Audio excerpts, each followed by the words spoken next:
1919 was an auspicious year in history. The First World War ended, ushering a drastic change in the world order. The Philippine Islands had been a U.S. territory for 2 decades and was promised independence under the Jones Law of 1916. Progressive reformers saw the country and its people as a major target for modernization, and education was its main weapon. 7 forward-looking Filipinas came together in 1919 to create a school where young women could gain the knowledge and skills that would make them modern women. Paz Marquez Benitez was the first president of the Philippine Women's College. Jose Abad Santos was its first chairman of the Board of Trustees. Francisca Tirona Benitez was the second president, and with her husband Dean Conrado, guided the school from a house on A. Flores Street to its iconic Taft Avenue campus. In 1932, the college became a university, making PWU the first university for women in Asia founded by Asians. It provided a space where innovations in education flourished, and young people were encouraged to be the best that they could be.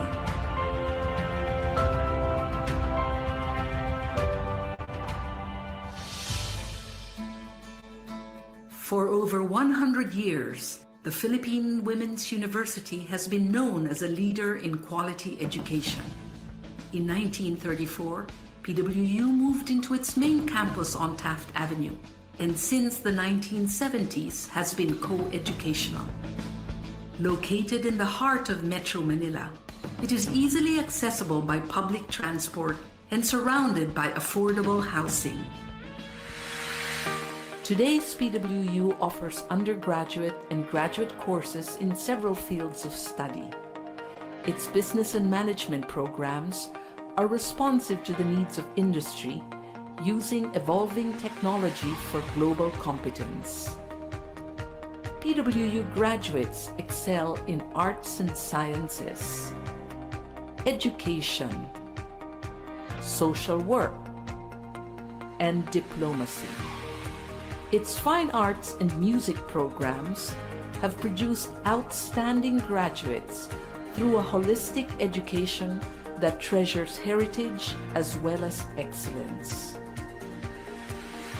PWU has pioneered in fields such as food science, nutrition and dietetics, medical technology, pharmacy, and nursing.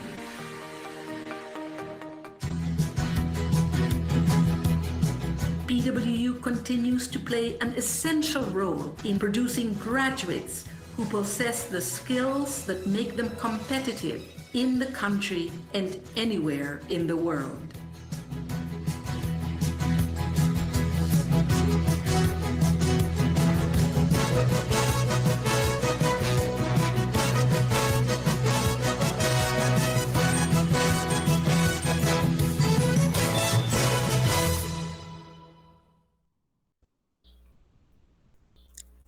To all our dear participants, speakers, and guests, a pleasant morning to everyone, and welcome to our webinar entitled First 1,000 Days ni Baby, Ano ang Dapat Gawin? Strategies for Successful Weaning.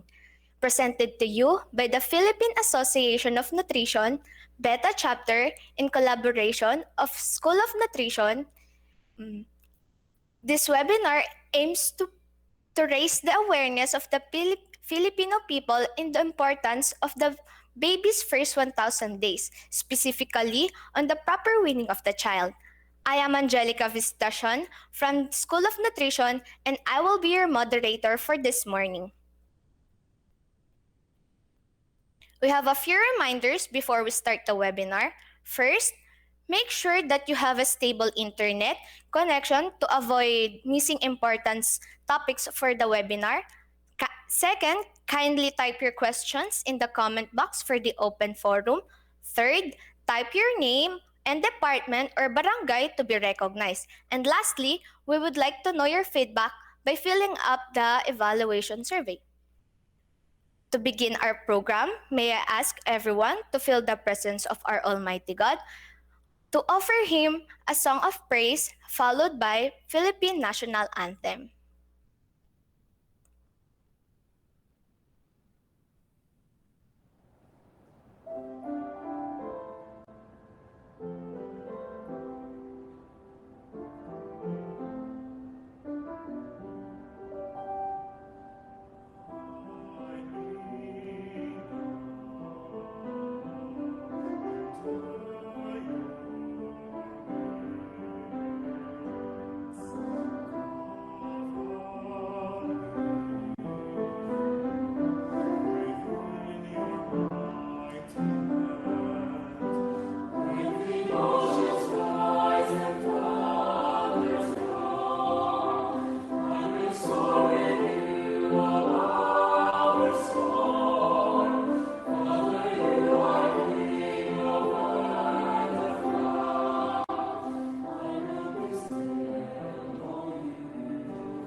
And now, may I call on the Program Chair of School of Nutrition, Assistant Professor Vanessa Ceballos, for the opening remarks.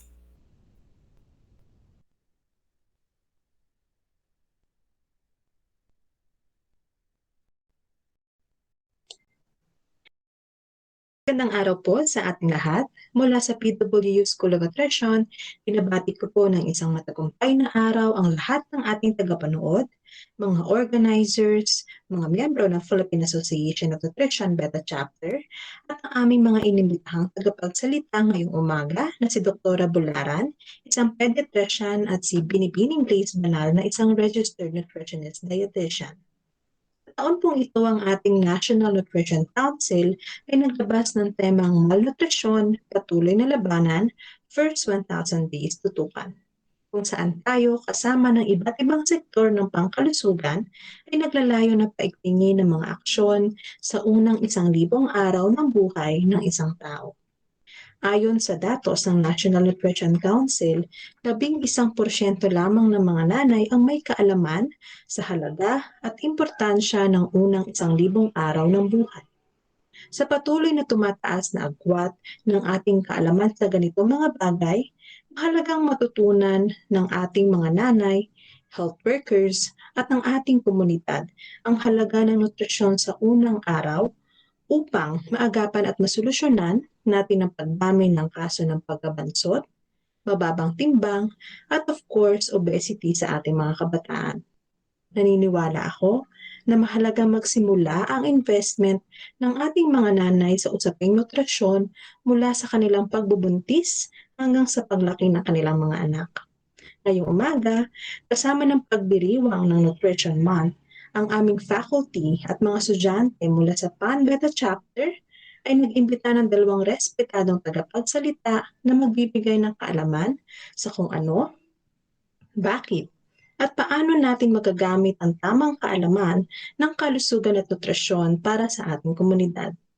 Nais ko din i-congratulate at pasalamatan ang lahat ng nanay na nakilahok, nag-effort sa aming vlog at photo essay contest para sa araw na ito.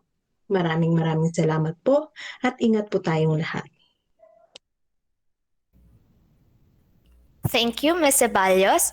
To give an inspirational message for our participant this morning, we have the University President of the Philippine Women's University, Mr. Marco Alfredo Benitez.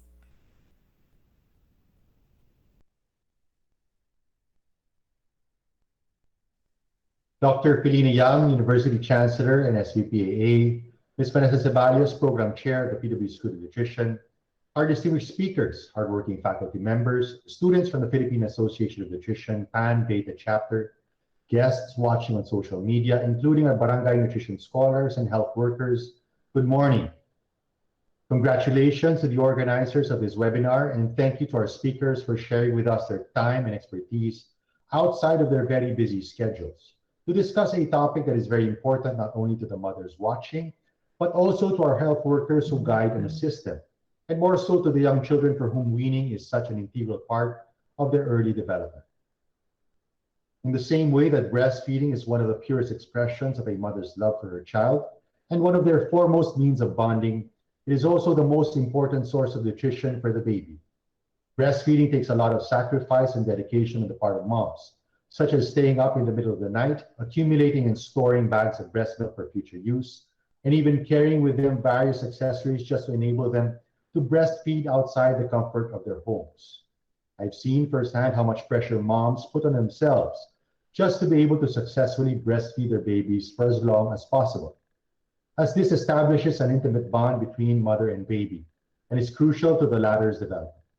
That's why when the time does come for children to be weaned, it seems all the more difficult for both the mom and child to let go after establishing such an intimate bond. There are many reasons why moms want to wean or have to wean.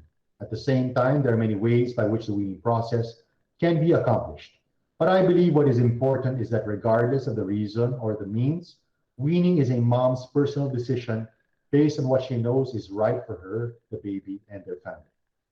Especially for first-time moms and dads, there will surely be many questions and concerns, as the desire to make sure that they are doing things the right way is the topmost priority. More so in this time of pandemic, making sure that you have the right information could potentially save you from a lot of stress and anxiety, and even non-essential trips outside of your home. Thus, I congratulate once again our School of Nutrition for this relevant and timely webinar. There will surely be many insights that will prove quite useful for those watching.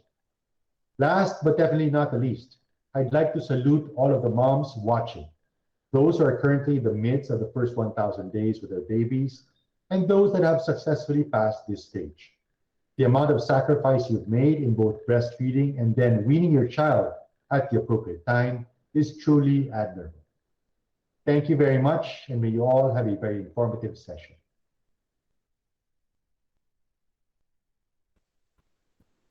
Thank you so much, Mr. Benitez, for the meaningful message. To introduce our first speaker, may I call on Ms. Abby Rose Flores, advisor of the Pan-Beta chapter.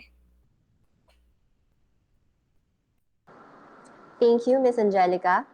So our first speaker for this morning is a pediatrician at Philippine General Hospital. She is a diplomate of the Philippine Pediatric Society and a former junior consultant at Lung Center of the Philippines and Hospital ng Maynila Medical Center under the Department of Pediatrics.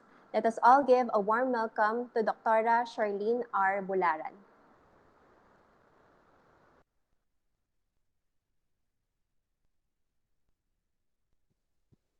Isang magandang araw po sa ating lahat, lalong-lalo na po sa ating mga mommies. Ako po si Dr. Charlene Bularan, isang pediatrician.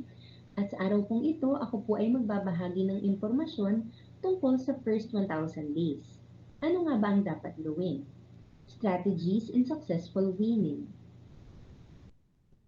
Ngunit narinig niyo na nga ba kung ano ang first 1,000 days? Ito po ang bilang ng araw na nagsisimula nung si baby ay nasa sinapupunan pa lamang, hanggang sa siya ay ipanganak at umabot sa edad na 2 taon. Ito ang critical period kung saan ang bata ay nasa kanilang mga formative years, kung saan malaking development ang nangyayari sa kanilang isipan at pangangatawan. Noong 2018, nagsulong ng batas ang ating gobyerno upang umalalay sa mga nanay sa first 1,000 days ng kanilang baby. Ito ay naglalayon na magbigay ng programa upang isulong ang kalusugan ng magnanay. Ngayon, alam naman natin na ang breastfeeding ay siya namang best para kay baby sa unang 6 na buwan. Ngunit, pagtapak niya sa edad na 6 na buwan pataas, nangangailangan na siya ng additional nutrition para masuportahan ng tuluyan ang kanyang paglaki. At dito na pumapasok ang pagbibigay ng complementary feeding or weaning na tinatawag natin. Ito ay unti-unting pagtransisyon mula sa breastfeeding hanggang sa pagkain ng regular table food ng ating mga anak. Ang tanong, kailan nga ba pwedeng patigilin si baby sa pag-breastfeed? Ayon sa World Health Organization, maaari itong simulan sa edad na 6 na buwan. Ito po ay dahan-dahang proseso kung saan unti-unti natin sinasanay si baby mula sa pagdede papunta sa pagkain na usually natin kinakain. Nais nating iwasan na mabigla ang baby at ayaw natin itong maging traumatic experience para sa kanila. Ito po ay magandang opportunity para maging bonding ni mommy at ni baby. Paano nga ba tayo magsisimula? I-share ko lang po itong nakita ko sa isang parenting website na 10 Steps at Winning the Weaning. So una, recognize when your baby is ready to stop breastfeeding. Mismong sila baby na po ang magsasabi or magbibigay ng senyales sa atin na nagkukulang na po ang breastfeeding. Pangalawa, set a schedule for weaning. Dahil nga po ito ay isang proseso, kailangan po ito ay pinagpaplanuhan. Maaari pong sumulat kayo ng schedule sa isang araw kung kailan po magpapatigil sa breastfeed, kailan naman po magbe-breastfeed. Pangatlo, start out slowly. Ibig sabihin, ayaw natin mabigla si baby, kaya po kailangan natin na ma-adjust sa kanila at maiparating ang unti-unting introduction ng complementary food. Pang-apat, provide emotional comfort. Dahil syempre may adjustment period pa rin, hindi maiiwasan na maging emotional si baby kapag mawawalay na sa breastfeeding. So dahil doon, dapat tayo ay maging handa. Panglima, consider letting your little one lead. Sa weaning, may tinatawag po tayong baby-led weaning, kung saan si baby na po ang nagsasabi kung ano po ang kaya niyang kainin sa hindi pa niya kayang kainin. Pang-anim, switch up your feeding routine. Ibig sabihin, meron pong routine na tinatawag na dati niyo pong ginagawa, ngayon po ay babaguhin na natin para po magkaroon po ng adjustment. Pang-pito, expect resistance when you stop breastfeeding. Dahil nga alam natin na ito po ay bago para kay baby, malamang sa malamang sila po ay maaaring mag-tantrums. Kaya po, dapat handa din talaga tayo. Pangwalo, learn how to prevent or soothe engorgement. Talaga namang po sa mga breastfeeding moms, hindi maiiwasan na kung hindi sila magpadede or hindi mag-pump, makakaranas po sila na parang ang kanilang dibdib ay namamaga. So, bilang mommies, kailangan matutunan natin kung kailangan pong mag-pump or mag-aral tayo ng mga massage na pwede pong makatulong sa atin para hindi ma-feel ang pamamaga or sakit po sa dibdib. Pang-siyam, consider partially stopping breastfeeding. Sabi nga natin, ang breastfeeding ay best pa rin hanggang 2 years and beyond. Hindi naman po nangangahulugan na kapag nag-start na tayo ng complementary feeding ay ititigil na ang breastfeed. Ang ibig lang sabihin nito ay kailangan i-adjust lang natin or pahabain ang pagitan ng breastfeeding para kahit papano tayo ay makapag-introduce ng mga bagong pagkain kay baby. Pang-sampu, understand your emotions. Dahil bilang nanay, alam naman natin na kung tayo ay nasanay at bonding experience ang breastfeeding kasama si baby, ngayon po ay unti-unti na natin siyang ihihiwalay sa atin. At yung ibang mga magulang hindi pa rin maiiwasan na maging emotional tungkol dito. So nawa, ito po ay inyo pong tandaan at makatulong sa atin sa pag-wean kay baby. Ang mga susunod na slides naman po ay mula sa World Health Organization Guidelines for Complementary Feeding. Ang una sa guidelines ay maintenance of breastfeeding. Gaya ng sabi ko kanina, bukod sa complementary feeding, importante pa rin ang pagpapatuloy ng breastfeeding kay baby. Dahil sinasabi dito na ang breast milk is a key source of energy and essential fatty acids na importante sa growth and development ni baby. Sabi din dito na longer duration of breastfeeding is associated with greater linear growth. Ibig sabihin, the more na ma-breastfeed si baby, mas mataas ang tsansa na mas maging matangkad ito. Pangalawa naman po sa guidelines ay responsive feeding. Ibig sabihin, bilang mga nanay, kailangan po ay tutukan natin ang mga baby, especially yung mga 1-year-old and below, sa pagpapakain. Also, sa mga bata naman po na edad 2 to 4 years old, kailangan pa rin ay nandun tayo para sila po ay asistehan. Be sensitive. Ibig sabihin, kailangan observant at alam natin or nababasa natin kung kailan nga ba gutom na si baby or kung kailan naman sila okay na or busog na. Maari po na dapat masanay tayo na sila po ay pakainin ng medyo mabagal at habaan ang pasensya. Yung iba, kailangan din maging creative para po matuto sila at matutunan nilang kainin ang iba't ibang mga pagkain. And also, as a reminder, kailangan ay i-minimize natin ang distractions. Kung maaari nga po, sa place na pagkakainan ni baby ay wala pong toys, walang gadget or TV, para po ang kanilang atensyon ay nasa pagkain lamang.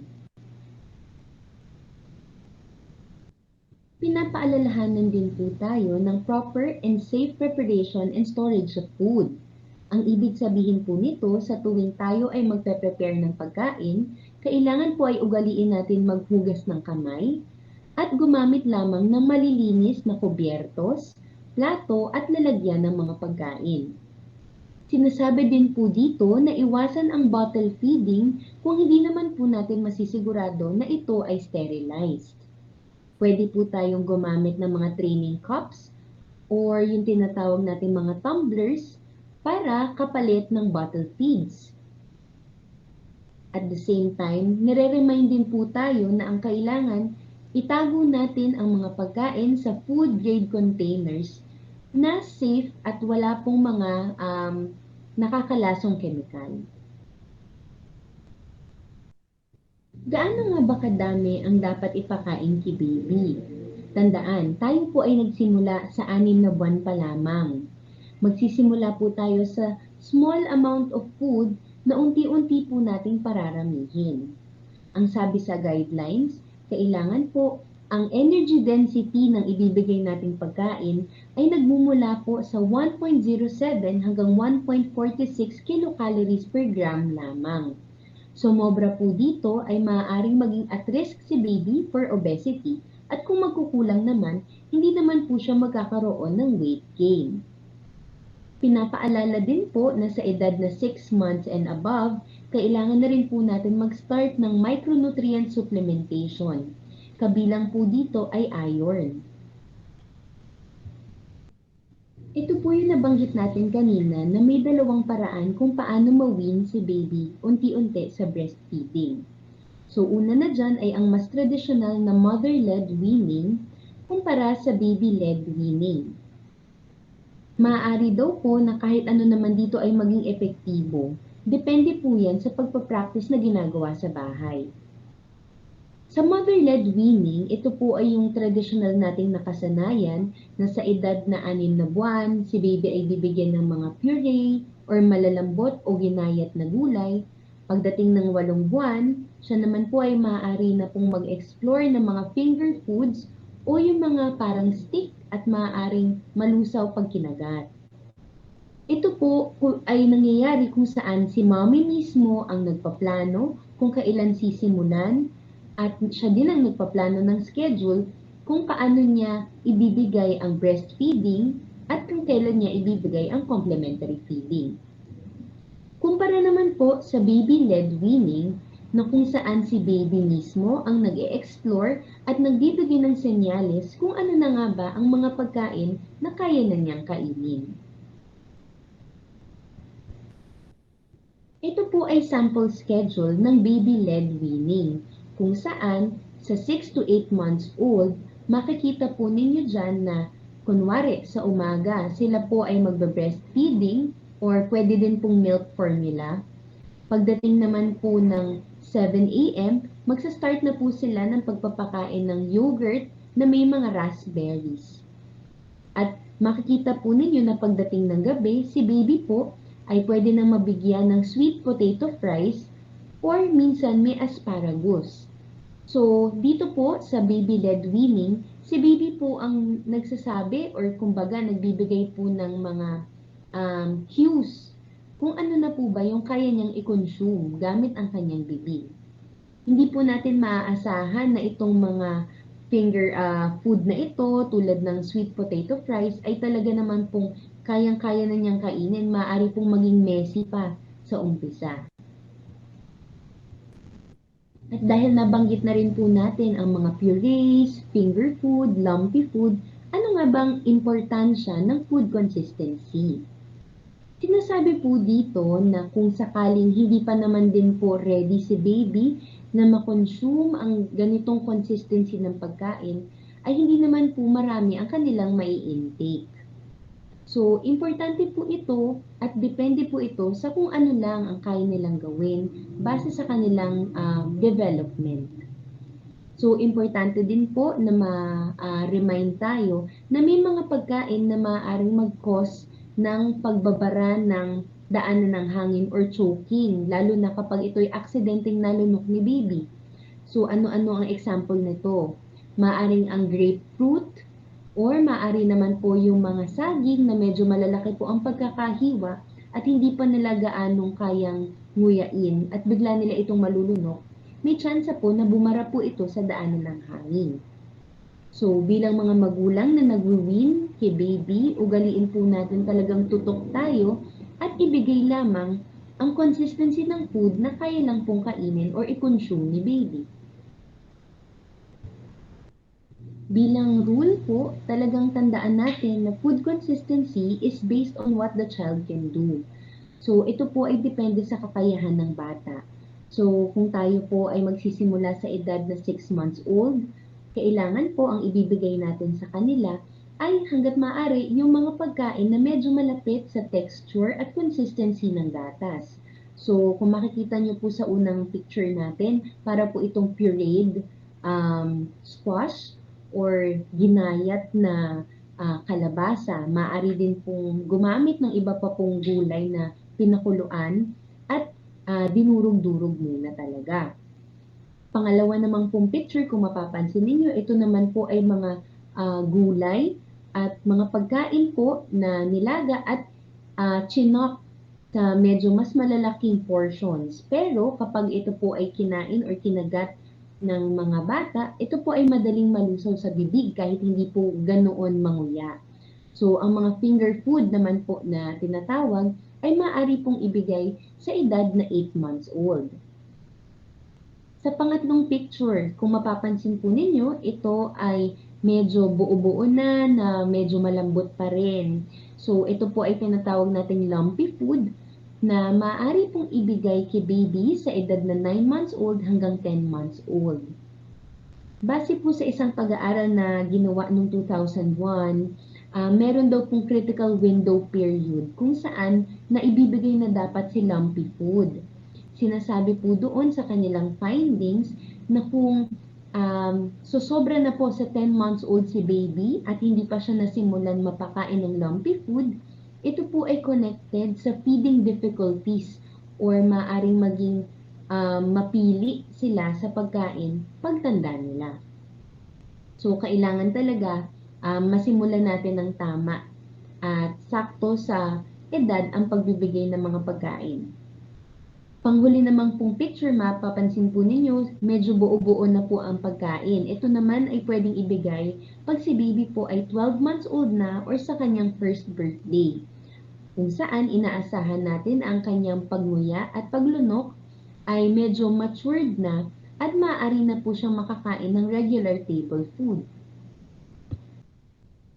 Sa tanong naman na gaano kadalas pwedeng pakainin si baby ng mga solid food na ginawa natin. So, based sa guidelines din po ng WHO, sinasabi dito na depende pa rin po sa edad.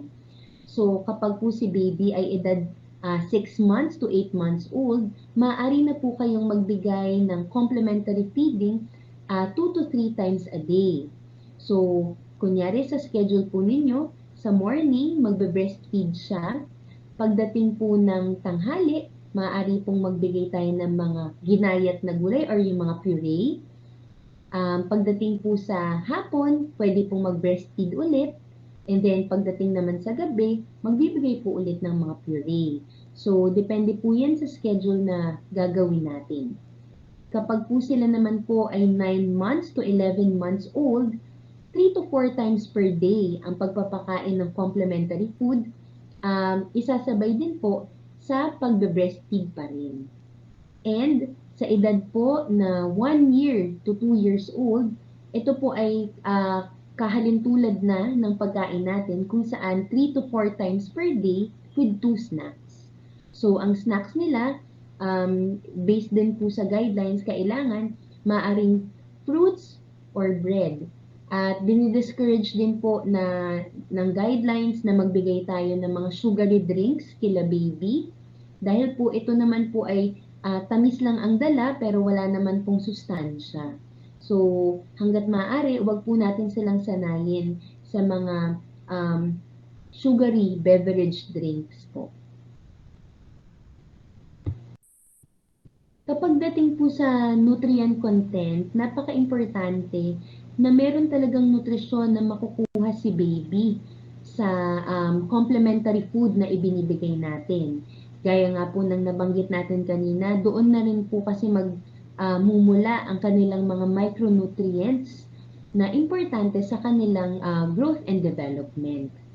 So, ang sabi po sa guidelines, kailangan sanayin natin si baby na makakain ng variety of foods, hindi lang po iisang group lang ng pagkain. Kailangan marami po at iba-iba.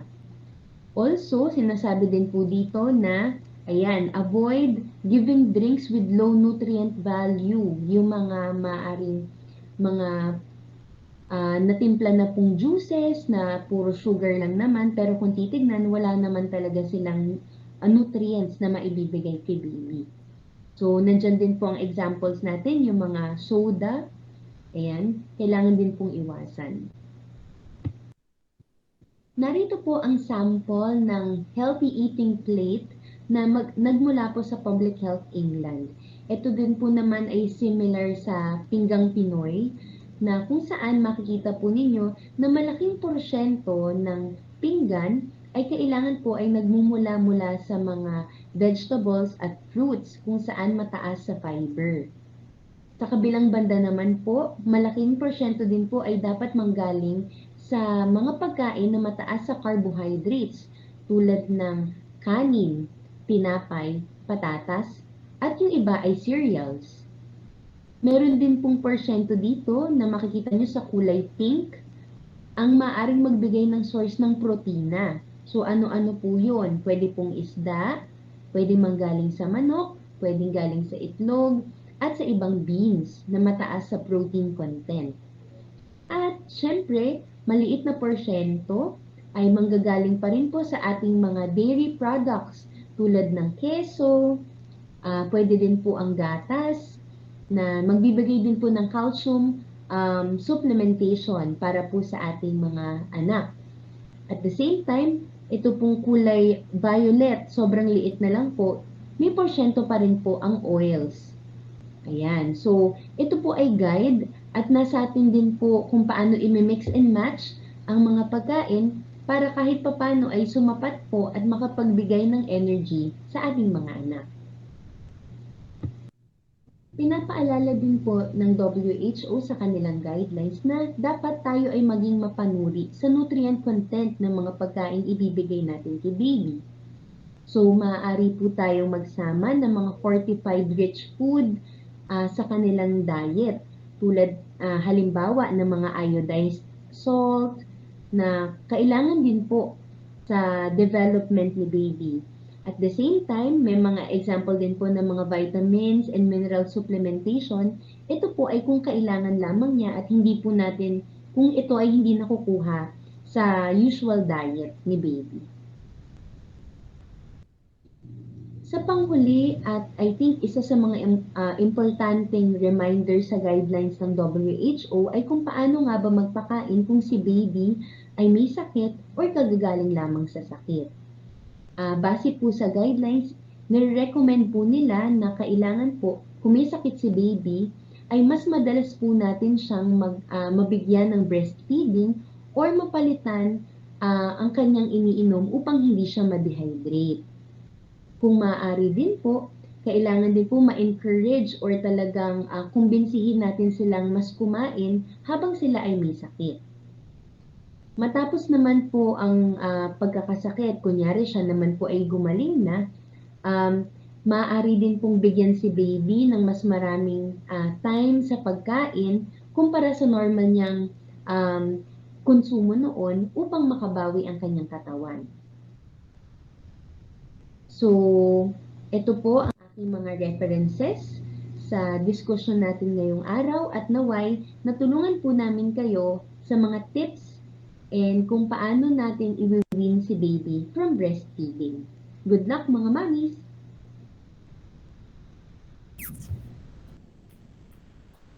Yes.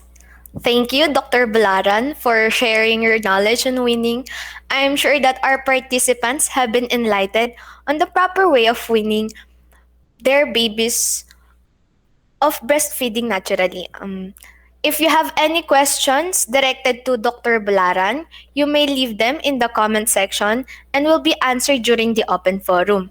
For our viewers who have not registered yet, Kindly click the link pin in the comment section for the registration form and answer the evaluation survey at the end of the webinar for you to be included in the raffle. The winners will be posted to our Facebook page, so stay tuned. May I invite Ms. Flores to introduce the next speaker? Thank you, Miss Angelica.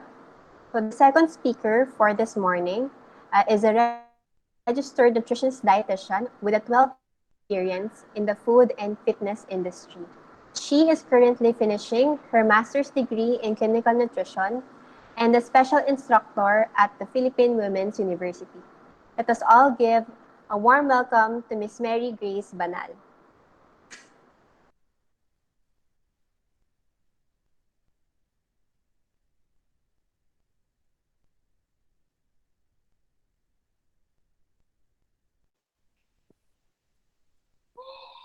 Thank you for that very nakakahaba ng hair na introduction, and magandang umaga po sa ating lahat. My name is Grace Banal, and yes, isa po akong nutritionist dietitian. Tawagin niyo na lang po akong Grace, at isa din po akong nanay, at katulad ng napakaraming nanay, hindi rin naging madali para sa akin yung pagpapakain ng anak ko noon, di ba? Dietitian na ako sa lagay na yan. Kasi ang dami kong agam-agam, tama ba yung pinapakain ko? Sapat ba yung pinapakain ko? Malinis ba yung pinapakain ko? At nandun na rin yung extra challenge na mahirap din talagang pakainin yung anak ko noon. But sabi nga nila, wala namang mahirap ang na hindi nadadaan sa diskarte. Kaya I encourage everyone, hindi lang mga mommies, pero pati mga daddies, pati mga kasama sa bahay, lolo, lola, tito, tita, mga kapatid, na maging madiskarte tayo sa pagpapakain kay baby. And that is why we will be talking about strategies for successful weaning na natutunan ko bilang isang dietitian at bilang isang nanay din. So I will be sharing these strategies for successful weaning. So ano nga ba itong weaning na to? Diba? Ang tinatawag din itong complementary feeding. Ito yung panahon or proseso kung saan dinadagdagan na natin ng iba pang pagkain o inumin yung gatas ng ina. So ito kasi yung panahon na medyo dumadami na yung o lumalaki na yung pangangailangan ni baby pagdating sa mga sustansya. So hindi na sapat yung gatas ng ina. Kaya kailangan natin magdagdag o mag-complement ng iba pang mga pagkain at inumin. So bakit nga ba importante na magawa natin ng tama itong complementary feeding na ito? Because para maiwasan natin yung tinatawag na malnutrition. Kasi kapag malnourished ang isang bata, nagkakaroon na tinatawag na poor brain development. Kumbaga, hindi natin na isasagad o hindi natin na ma-maximize yung pagkabuo or pagka-develop ng utak ng bata. So, yon kapag hindi maganda ang development ng brain ng bata, hindi rin na ma-maximize yung learning capacity niya. And maliban dyan, ang malnutrition ay nagiging sanhi din ng pagiging sakitin ng bata. So, mayat-maya, nagkakasakit, mayat-maya, alabas-pasok sa hospital. And kapag nangyari ito, kapag sakitin ng bata at mahina din ang development ng utak ng bata, hirap siya ngayon na matuto, mababa ang IQ, hirap sa pag-aaral. So ano ngayon kung mababa ang IQ ng bata? Ang nangyayari, lumalaki siya na mababa ang kaalaman at kasanayan as an adult. So kapag ang isang bata hindi natuto ng mabuti, o hindi nagkaroon ng interes, hindi nagkaroon ng opportunity na matuto bilang isang bata, lumalaki siya na isang adult na mababa ang knowledge, ang level ng knowledge at skill set. At kapag gano'n na nangyari, hirap siya kapag mababa ang knowledge, kapag mababa ang skills, hirap siya maghanap ngayon ng trabaho. Kung meron man trabaho, ito yung mga trabaho na unstable, o kaya mababa lang ang sahod. At kapag ganito ang nangyari, na walang trabaho, mas lalo tayong nababaon o hindi makaahon sa kahirapan. So, syempre tayong lahat gusto natin na makaangat mula sa kahirapan. So, ngayon alam natin na ang isa sa mga dahilan ng kahirapan ay ang malnutrition. At ang malnutrition din ay kaakibat din ng kahirapan. Kaya din nagkakaroon ng malnutrition ay dahil din sa kahirapan. So parang it's a cycle. Kaya i-goal natin na sana ma-break na natin yung cycle na yon by taking advantage of what we call the first 1,000 days o yung tinatawag na golden window of opportunity. Katulad sinabi ng Department of Health and National Nutrition Council. So ano nga ba itong first 1,000 days na madalas nating naririnig lately? So ang first 1,000 days ay nag-uumpisa, ito yung pinaka-crucial na days ni baby na nag-uumpisa pa lang mula sa pagbubuntis ni mommy hanggang 2 years old ni baby. Kasi ito yung panahon, the first 1,000 days kung saan pwede nating ma-maximize yung brain development ni baby. So kapag na-ensure natin na tama at sapat ang nutrition ni baby during the first 1,000 days, mas na-ensure natin na lumalaking malusog, masigla at matalino si baby. So parang itong trend, 'di ba, na pag dumaan yung trend at hindi tayo nakasakay at lumagpas na yung trend, hindi na natin mababalikan. Kaya it's very important, napaka-importante na magawa natin ng tama or maibigay natin yung tama at sapat na nutrisyon dito sa first 1,000 day ni baby na nag-uumpisa mula sa pagbubuntis ni mommy hanggang 2 years old ni baby. So, pag-uusapan natin, para magawa natin yun, pag-uusapan natin yung tinatawag na complementary feeding. And I will share with you the steps and strategies for successful complementary feeding. So, step number 1, yes, exclusive breastfeeding. So, ang exclusive breastfeeding, ito yung pagpapasuso ni mommy mula pagkapanganak ni baby hanggang 6 months and beyond. So, from birth to 6 months, ito yung tanging gatas lamang ng ina ang ibinibigay natin kay baby at wala ng iba. Kasi kapag nasunod natin yung exclusive breastfeeding, syempre nabibigay natin yung sustansya na akma sa pangangailangan ni baby. And at the same time, yung mga bata na exclusively breastfed from birth to 6 months, sila yung mga mas nakakaiwas or hindi madalang magkaroon ng mga tinatawag na gastrointestinal infection or sakit na kung saan involved yung tiyan, saka yung bituka. So, syempre, mas na-prepare natin si baby for the introduction of solid food. So, that's why step number 1 is exclusive breastfeeding from birth to 6 months. Pero, syempre, after 6 months, ituloy pa rin natin hanggat maaari yung breastfeeding. Pero, dito na natin, from 6 months, saka na natin i-introduce yung solid foods or iba pang mga pagkain maliban sa gatas ng ina. So step number 2, tatanungin natin ang sarili natin, ready na ba si baby na kumain ng solid food? So meron tayong mga gabay or guide. Number 1, pagtuntong ni baby ng 6 months, more often than not, ready na si baby for complementary feeding. Ano pa? Ano pa ba? Baka meron pang iba pang mga senyales na ready na ba si baby na kumain ng solid foods?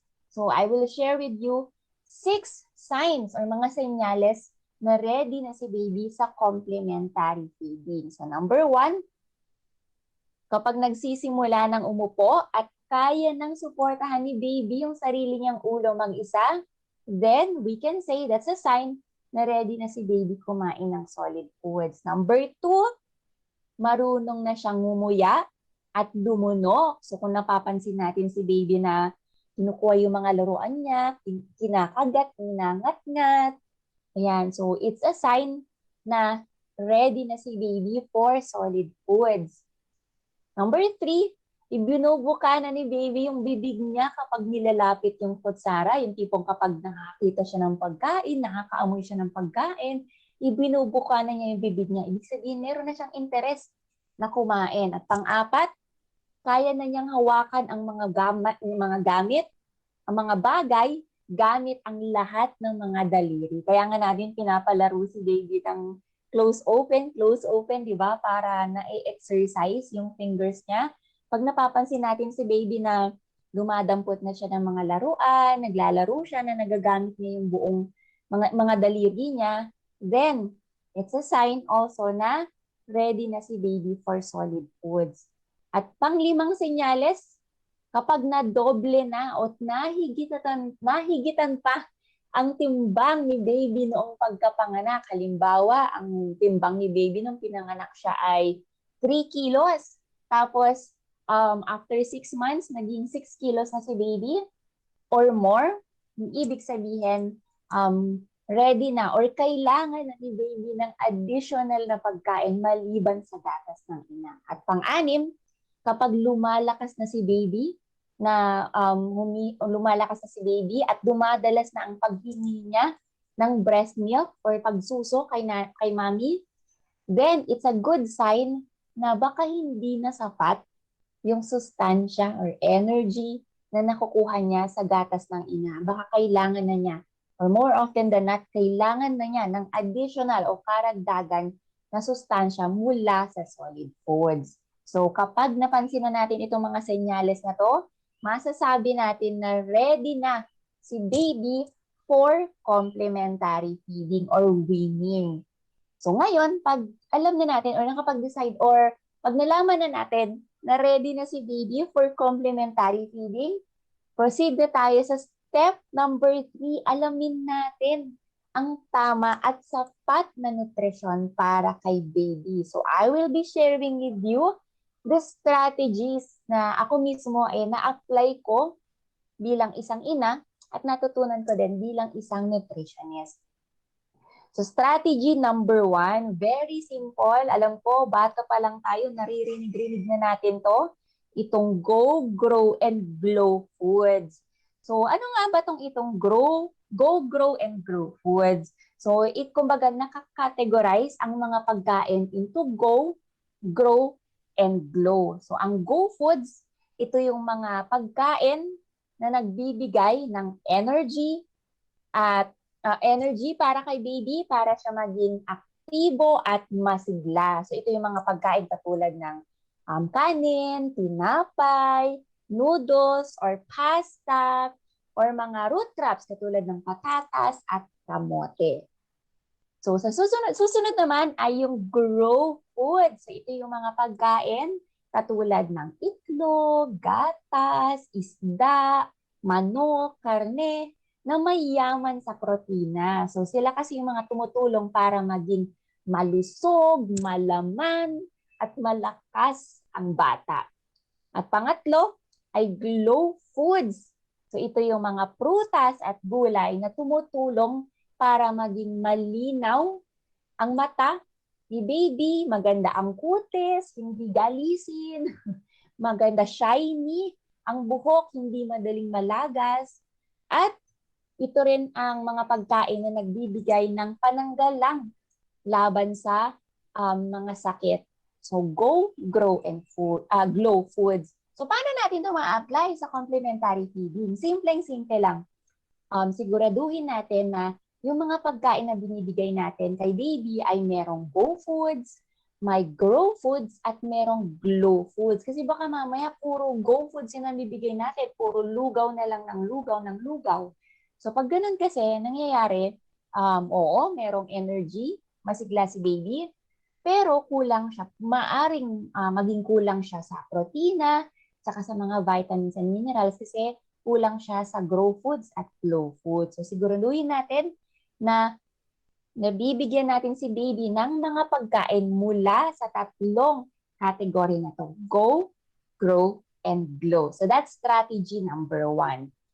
Strategy number 2, ito medyo mas elevated na hindi lang 3 na food groups, but 7 food groups. So ano nga ba itong 7 food groups na to? Si group number 1, sila sinakanin, tinapay, at root crops katulad ng kamote at patatas, pwede ring ube.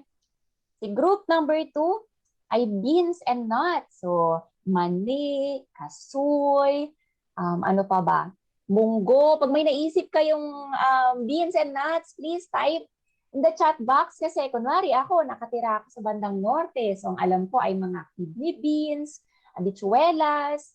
Alam ko may mga certain beans din and nuts na available sa Mountain Province, sa Visayas, Mindanao, na baka hindi ako familiar. So pag may alam ko yung mga sample ng beans and nuts, please type in the comment section.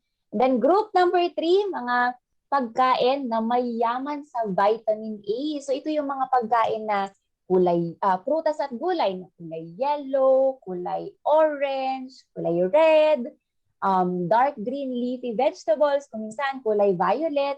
So sila yung mga prutas at gulay at mga pagkain na mayaman sa vitamin A kasi napaka-importante ng vitamin A sa paglaki ni baby at sa kalusugan ni baby. Hindi lang sa pagkaroon ng malinaw ng mata, pero tumutulong din ito kasi sa parang sa paglaki or pag-grow ni baby.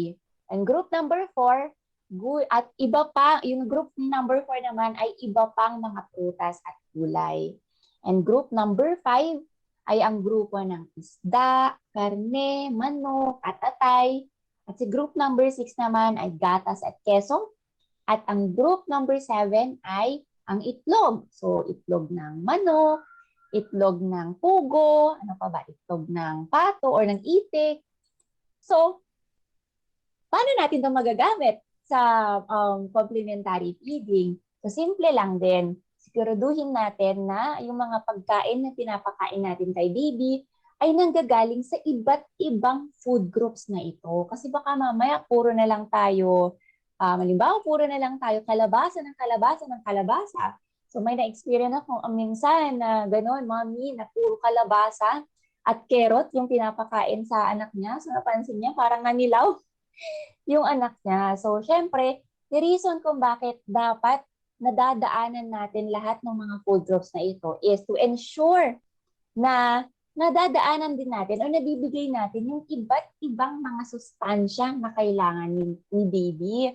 Kasi ang isang pagkain, hindi naman niya kayang ibigay yung lahat ng sustansya na kailangan ni baby. So that's why kailangan natin makapagbigay ng iba pang mga pagkain mula sa ibang food groups to make sure na lahat ng iba't ibang sustansya na kailangan ni baby ay nakukuha niya. Alright? So that's strategy number 2. Make sure that we give our babies different foods from the different food groups.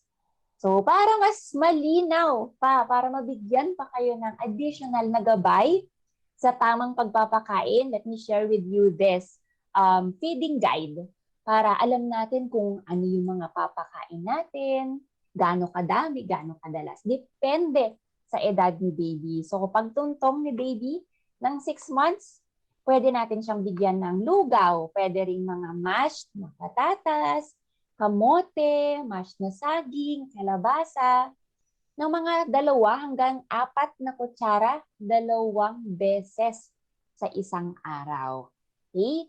So, dapat yung pagkain na binibigay natin, ito yung tipong mashed na mabuti, tapos dumidikit siya sa kutsara. Okay?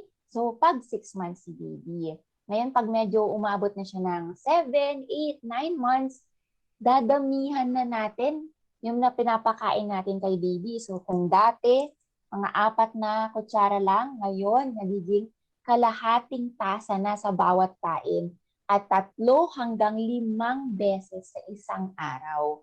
So, same pa rin, mga mashed na fruits, vegetables, mashed na root crops, katulad ng patatas, ng kamote, ng mga beans and nuts, katulad ng munggo.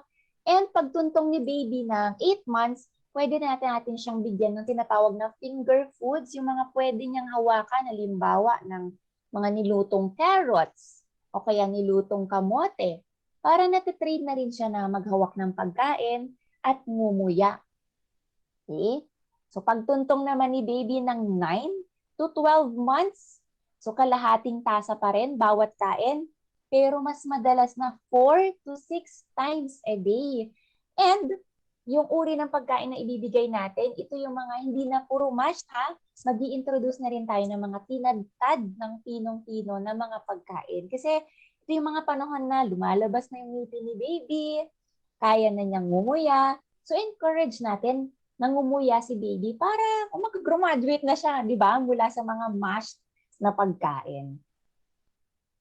And pagtungtong ni baby ng 1 to 2 years old, kayang-kaya na niyang kumain ng isang tasa.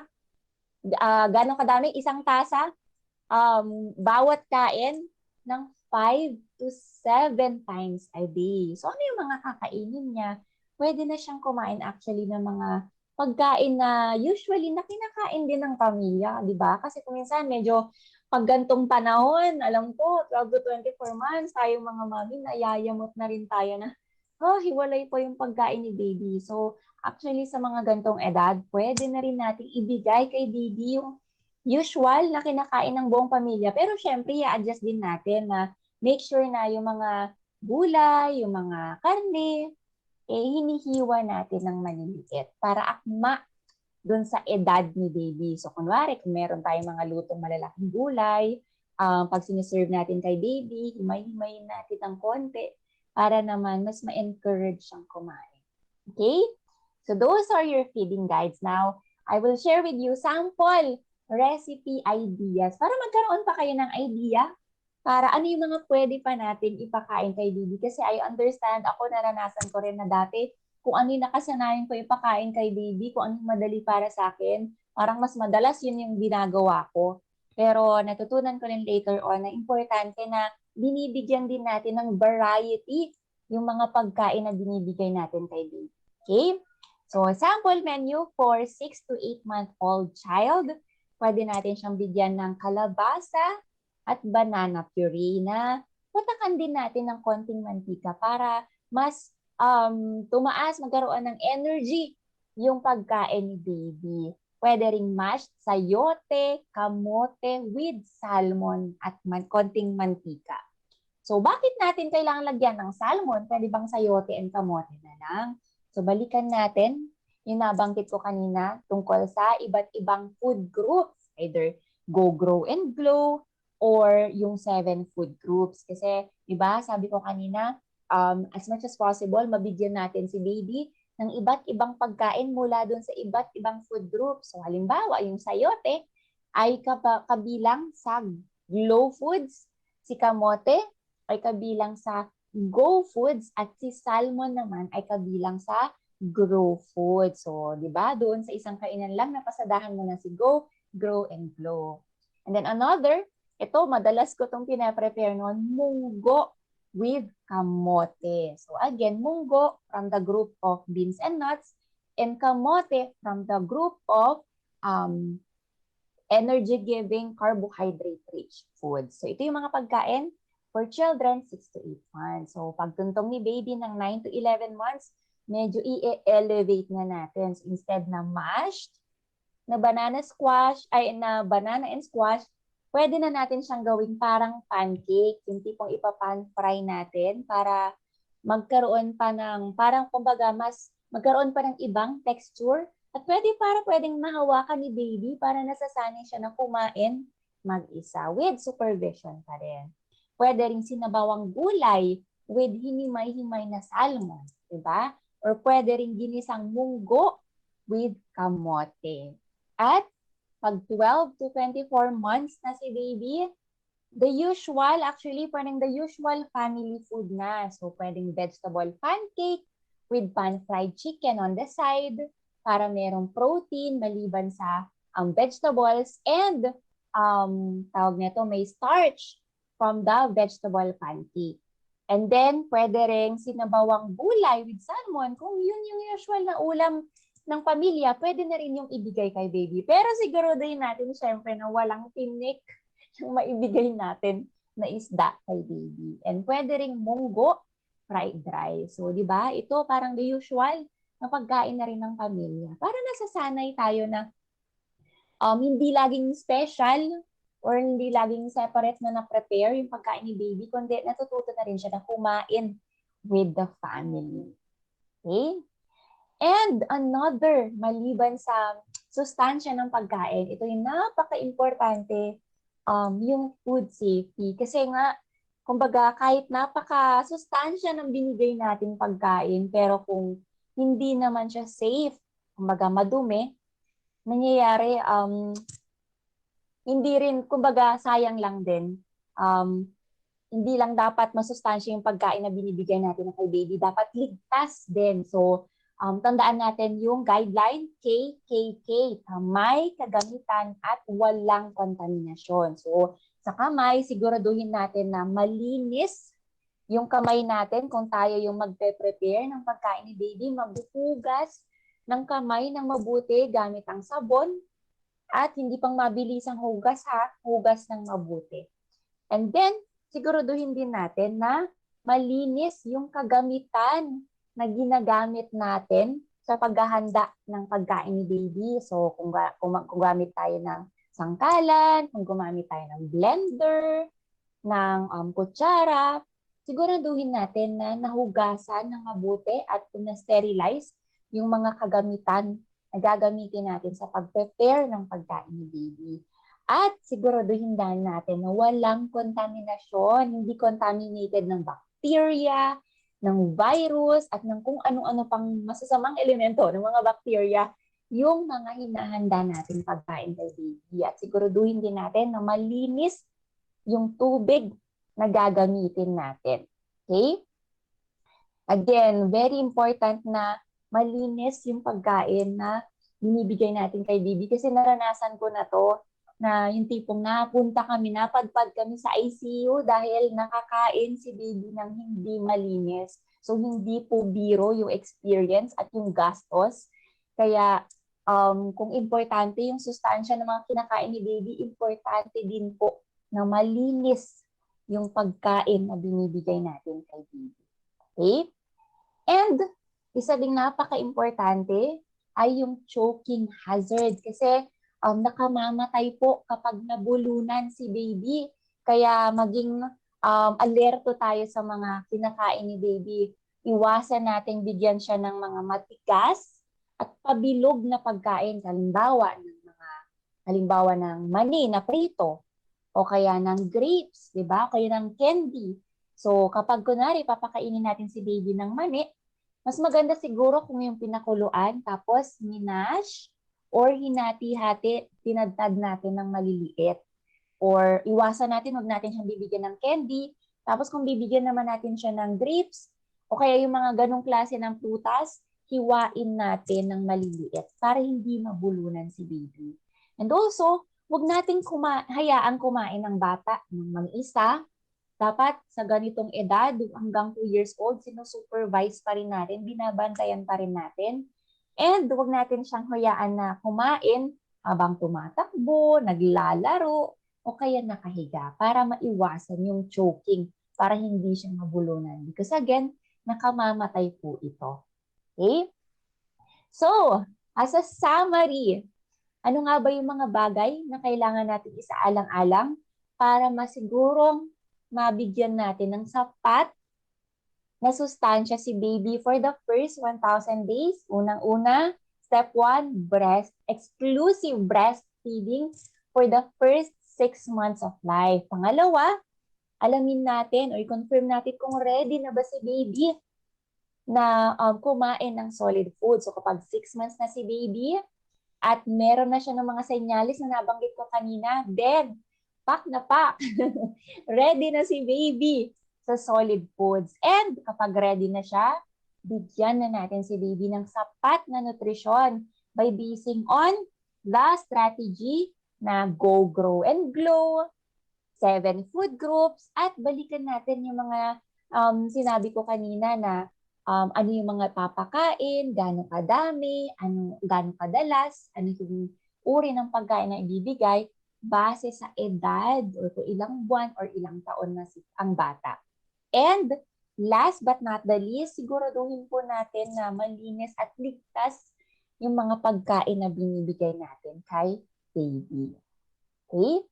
So, pag nagawa natin itong mga to, nasisigurado natin na natututo yung tinatawag na early or healthy eating habits si baby, di ba? Na madadala niya hanggang paglaki, hanggang pagtanda. And kapag nagawa natin ng maayos yung complementary feeding, naiiwasan ang malnutrition at iba't iba pang sakit na kaakibat ng malnutrition. At kapag nagawa natin ito, mas natututo ang bata sa paaralan. So, syempre, pag mas natututo ang bata sa paaralan, mas nagiging matalino, magaling mag-isip, at syempre, pag matalino ang bata, mataas ang IQ, marunong sa buhay, mas tumataas yung tsansa niya na magkaroon ng magandang buhay, di ba? So, syempre, tayong mga magulang, pangarap natin nun para sa ating mga anak, at syempre, para sa ating pamilya. And that is why, babanggitin ko po ulit yung importansya or kahalagahan ng first 1,000 days ni baby. So, nag-uumpisa ito sa pagbubuntis pa lang po ng mommy hanggang pagtuntong ni baby ng 2 years. Kasi ito yung period kung saan pwede nating maisagad, ma-maximize yung development ng brain ni baby. Napaka-importante po yun.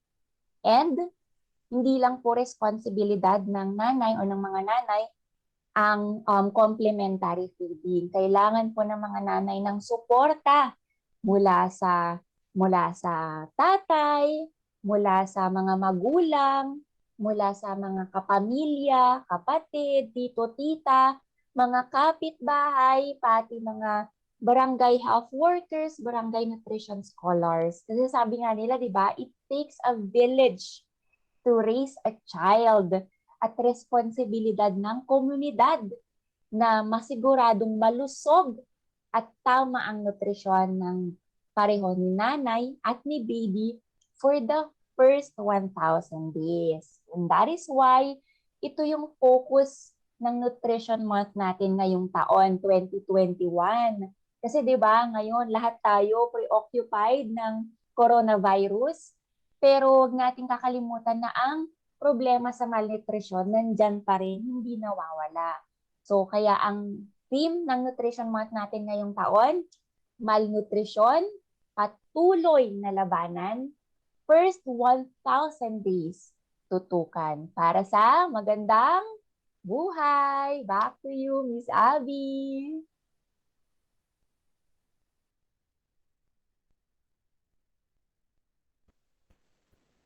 Thank you, Ms. Banal, for sharing with us practical tips on how to effectively win our babies and for giving us innovative ideas on how to make our babies eat nutritious food. And now, we will now proceed with the open forum. Kindly leave your questions in the comment section. Ma'am Grace, Dr. Dean, we have Hello. Good morning po. We have a question po for Dr. Charlene. Ang question Yes po. Yes po. Posible po bang makapag-breastfeed ang mga buntis o nanay na may inverted nipple? Paano po iyon? Okay, sige. Magandang tanong po yan, Miss Abby, no? So, ang mga nanay na merong inverted nipple, wag naman po silang mabahala agad kasi pwedeng-pwede po sila mag-breastfeed. Kaya nga lang, kailangan may mga gagawin po tayong steps ulit para po subukan natin makapag-breastfeed. So, ano-ano yon? So, unang step, maaari nating gawin ay stimulate ang kanilang mga nipple. So, gamit ang mga daliri, ang hintuturo at ang hinlalaki, maaari po nitong saglit na pisilin ang nipple para po ito ay, ang tawag natin sa English ay parang mag-erect or tumayo. So in that way, maaari na po nating mapa-breastfeed si baby. Kung hindi naman po effective ang nipple stimulation, meron po tayong nabibili sa market na nipple suction. So, para po ito na hihigupin yung nipple ni mommy para medyo ito ay umangat. At syempre, kailangan din natin is yung proper positioning and proper latching pagdating sa breastfeeding. So, ang ultimate goal talaga natin dito ay yung bibig ni baby ay makuha yung areola or yung pabilog na around the nipple ni mommy para dun siya maglalatch at ma-facilitate ang breastfeeding. Thank you po, Doc Cha. And for Miss Grace naman po, ang question po is, paano ko malalaman kung sapat nga ang pinapakain ko sa aking anak? Masusukat po ba ito sa timbang ng bata? Yun po. Okay, so yes, concern natin yung mga mami kung sapat ba yung pinapakain natin kay baby. So, isang basis natin is balik tayo dun sa feeding guide na shinare ko kanina. So, yun yung parang guide natin kung gaano kadami yung binibigay, gaano kadami ba dapat yung ibigay natin na pagkain in a day at gadalas. Pangalawa, kailangan nating i-monitor yung timbang ni baby kasi sa bawat buwan ni baby, merong recommended na timbang si baby. So kung nakikita natin na parang nasusundan ni baby yung recommended na timbang niya at a certain month or a certain age, then kahit paano kampante tayo na sapat yung binibigay natin na pagkain or sustansya kay baby. And maliban sa timbang, i-monitor din natin yung height ni baby kasi 'di ba para maiwasan natin yung tinatawag na stunting o pagkabansot. So pwede tayong makipag-ugnayan sa ating health center, sa barangay para na mo-monitor yung kunwari kapag less than 1 year si baby, yung haba, yung length niya, 'di ba? Pinapahiga si baby para sinusukat yung haba ni baby o kaya pag nakakatayo na siya, minomonitor yung height kasi kapag kumbaga nakakasunod si baby dun sa recommended na height sa katimbang, then kahit paano kampante tayo na naibibigay natin yung nutrition na kailangan ni baby para mag-grow siya at makaiwas sa mga sakit. Thank you, Miss Grace. Meron po naman dito ulit question for Doc Charlene. Ang question po is, ilang beses sa isang araw po ba dapat magpa-breastfeed? At paano po malalaman kung sapat ang gatas na makukuha ng aking anak sa pagbe-breastfeed? Yun po. Okay, so para masagot natin yung katanungan na yan, so ang breastfeeding po sa mga babies natin ay depende talaga doon sa mga senyales na ipinapakita nila. Gaya nga po ng sabi ni Miss Grace natin kanina, meron naman pong mga senyales na pinapakita si baby kung sakali. Halimbawa, titingin siya malapit sa dibdib ni mommy. Or ang ilan naman po, minsan yung bibig nila ay parang naghahanap po ng nipple. So ito po yung mga simple at mga sensitibong signs na maaaring gutom or gusto na pong mag-breastfeed ni baby. Kung sakali naman po na hindi po natin ito mapapansin, maaari po tayong mag-breastfeed sa kanila kada 2 o hanggang 3 oras ang pagitan. Okay? So, malalaman natin kung sila po ba ay busog na, kung sakaling makita niyo po si baby na mukha na pong kontento o satisfied. At the same time, mahimbing na ang kanilang mga tulog. So, yan ang mga babantayan at mga signs natin na nakukuha ni baby ang gatas na kinakailangan niya. Thank you po. And may question naman po ulit kay Ma'am Grace. Ang sabi niya po is, my baby easily gets distracted while eating. What tips can you give to help babies focus on eating? Yun po. Nako, problema ko din yan puno. So I feel you.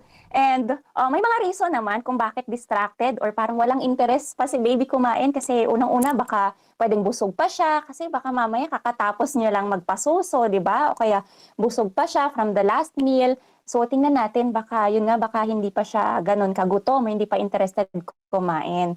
Pangalawa, tingnan din natin yung sarili natin kasi baka tayong mismo na mga magulang or caregiver distracted din magpakain kasi yung mga bata, natural sa kanila na nag-crave ng attention. So pag wala sa kanila yung attention natin habang nagpapakain, kunwari nagsiselfone, nanonood ng TV, chances are parang baka hindi nila maramdaman yung connection. So, hindi na sila, nadi-distract na sila. They look for something else, naglalaro, or titingin kung saan.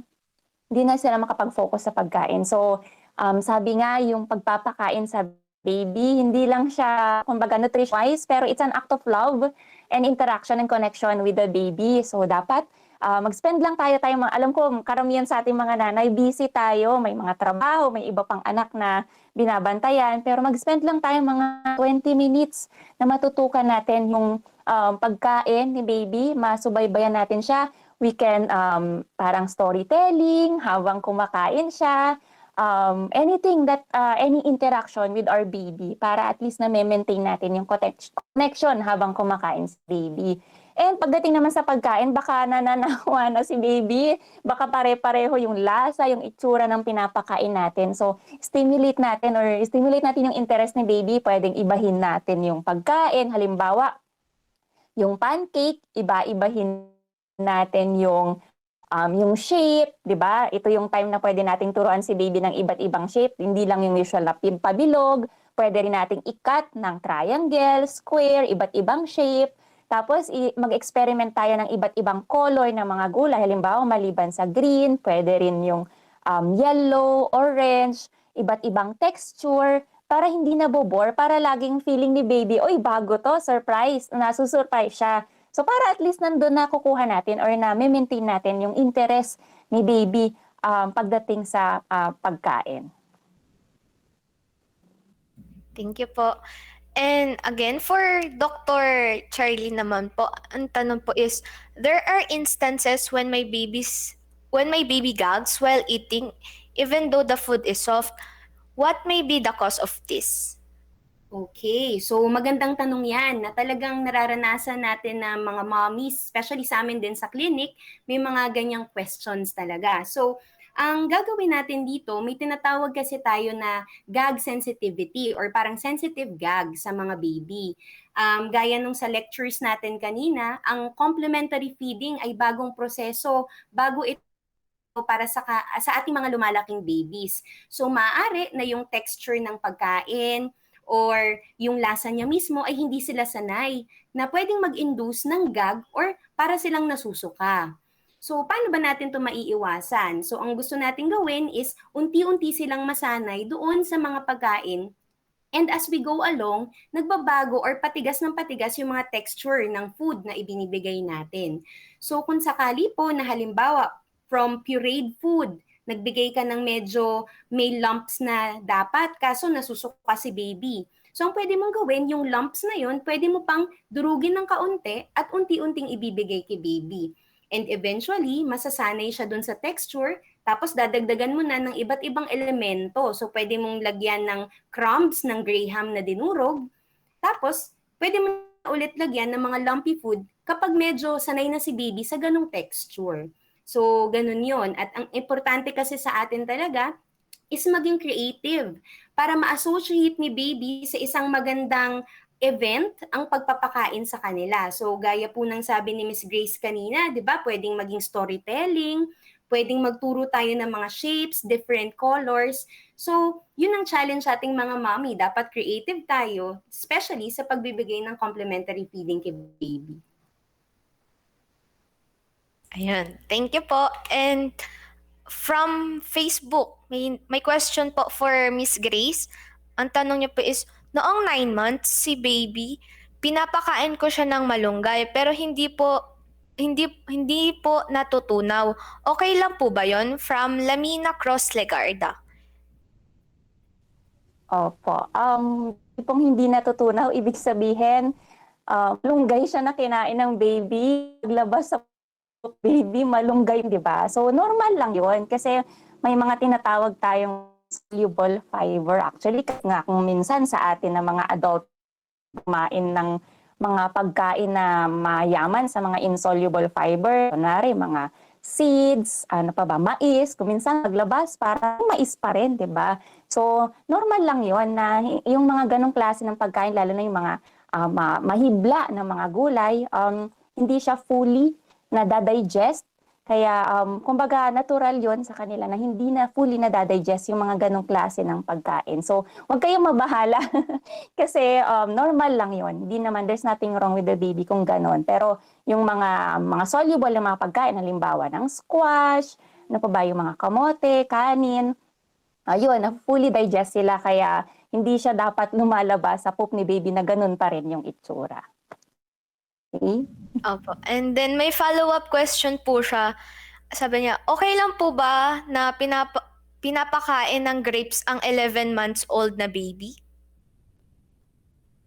Yes, okay lang. Pero syempre, tandaan natin yung grape, medyo firm or matigas at pabilog. So wag po po nating ipapakain yung grapes ng buo.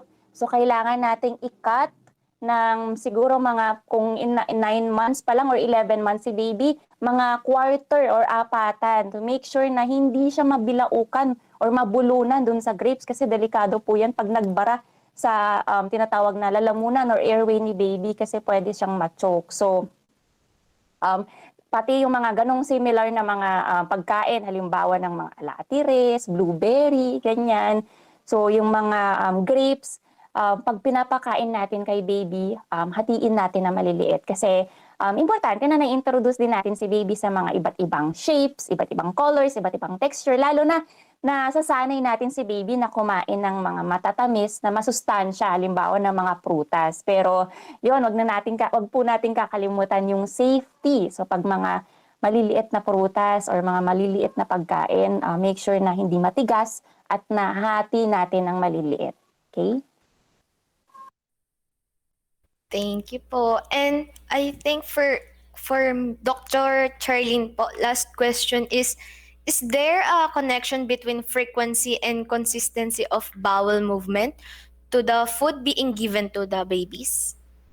So, yun po. Yan, ang sagot dyan ay yes, no? So, depende po sa pinapakain natin kay baby kung gaano karami ang pagdumi nila sa isang araw. Siyempre, ang gusto natin, kung nagsisimula na tayo magbigay ng complementary feeding is yung high in fiber diet. So para maging regular yung kanilang bowel movement.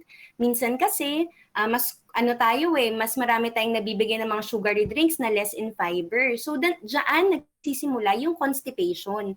Marami din talaga kami sa clinic na tawag dito nagkokonsulta dahil constipated yung bata. Yun pala, kapag titignan natin yung dietary habits na kinalaki niya, kulang pala ito sa prutas at gulay. So, napaka-importante po na kapag tayo ay magbibigay sa kanila, talagang may variety or meron talagang different food groups na maibibigay kada pakain kay baby. Ayun. Thank you po.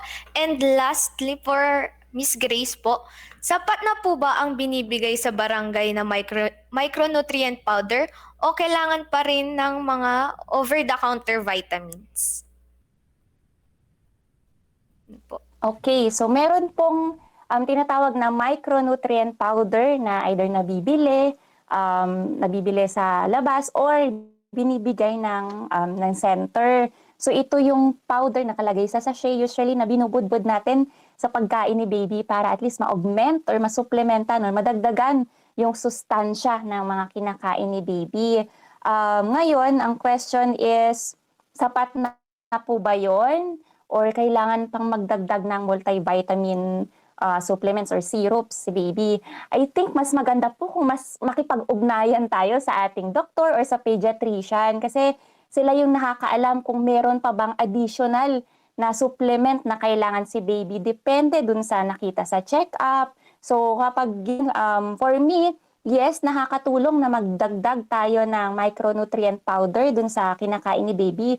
Pero para matanggal yung agam-agam na kailangan ko pa ba ng extra na vitamins or hindi na, makipag-ugnayan po tayo sa pediatrician. Kasi yung pediatrician ay nakakaalam kung baka merong certain condition si baby, kung kulang siya sa ganito, kulang siya sa iron or certain vitamins, may deficiency si baby. So at least na sasabi ng doktor kung ano yung specific na vitamin or mineral supplement na kailangan ni baby. Okay po. For Doc, if may gusto ko pong sabihin dun sa question po, yung regarding po sa micronutrient powder po. Guys. Okay, sige. So, ang ano naman natin dyan, ang posisyon natin dyan is depende kasi sa binibigay na diet kay baby. So, sa ibang ethnic groups kasi na more on vegetable-based yung kanilang diet, kailangan natin itong isupplement ng mga micronutrients tulad ng iron, B vitamins, pero ito po ay depende lang talaga kung ano ba ang kinasanayang diet ni baby. Ngayon, sa mga regular diet naman na katulad sa atin na mga regular table food, family food, na nakukuha naman po ni baby ang kanilang nutrisyon sa mga iba't ibang prutas, gulay at karne na ibinibigay natin, then hindi naman na po nangangailangan ng supplementation. So, mabuti talaga na ikonsulta po muna sa amin kung kailangan ba talagang magbigay ng supplementation para kay baby or kung hindi naman kailangan. Kasi syempre, gastos din yun kung hindi naman din kailangan ni baby. Ayun. So, I think yun na po yung mga question nila. We will now close the open forum po. So, thank you to our speakers for enlightening our viewers on their queries. So, to continue on with the program, may I call on Ms. Ceballos for the awarding of certificates. Thank you, Ms. Laika. So first, I would like to award the Certificate of Appreciation to Dr. Charlene Bularan for imparting her valuable insights and inspiration to the participants of the webinar entitled with First 1,000 Days ni Baby, Ano Ba Ang Dapat Gawin? Given this 30th day of July 2021 at Philippine Women's University, Manila. Signed by Ms. Angel Rose Canonico, the President of PAN Beta Chapter, Assistant Professor Abby Rose Flores, the Advisor of PAN Beta, and yours truly, Ms. Vanessa Ceballos, the Program Chair of the School of Nutrition. The same certificate of appreciation is awarded to Ms. Grace Banal, given this 30th day of July 2021 at the Philippine Women's University. Thank you so much, Dr. Bularan and Ms. Grace Banal. Back to you, Ms. Laika. Thank you, Ms. Ceballos, and thank you to our speakers for today. So we will now be moving on to the awarding of the winners of our photo essay contest. The top 5 winners are... Yan. So, Rosel or Rochelle Calamba, Camille Palikte, Darlene Joyce Darang, Madeline Bernese, and lastly, Marisa Roca. So, yay! Congratulations! Their winning entries will be posted on the PAN Beta Chapter Facebook page. So, congratulations to our photo essay contest winners and thank you for sharing your insights on the importance of breastfeeding. And you will be receiving gift bags courtesy of Del Monte Philippines Incorporated. And next, we will move on to the top 3 winners of the vlog making contest. The third place goes to Christine Kale Balagosa. She will be receiving cash prize of 2,000 pesos. The second place goes to Reynaldo and Jennifer Versosa. They will be receiving a cash prize of 3,000 pesos. And now, the first place goes to Darlene Joyce Darang. She will be receiving a cash prize of 5,000 pesos. And congratulations to our vlog making contest winners. Thank you for sharing your talents and inspiring other parents out there to prepare nutritious complementary food for their babies. To all the winners, the PAN Beta chapter will be contacting you on how to claim your prize. Again, thank you to everyone who participated in our contests. To end our webinar for today and to deliver her closing remarks, may I call on Ms. Angel Rose Canonigo, President of the PAN Beta chapter.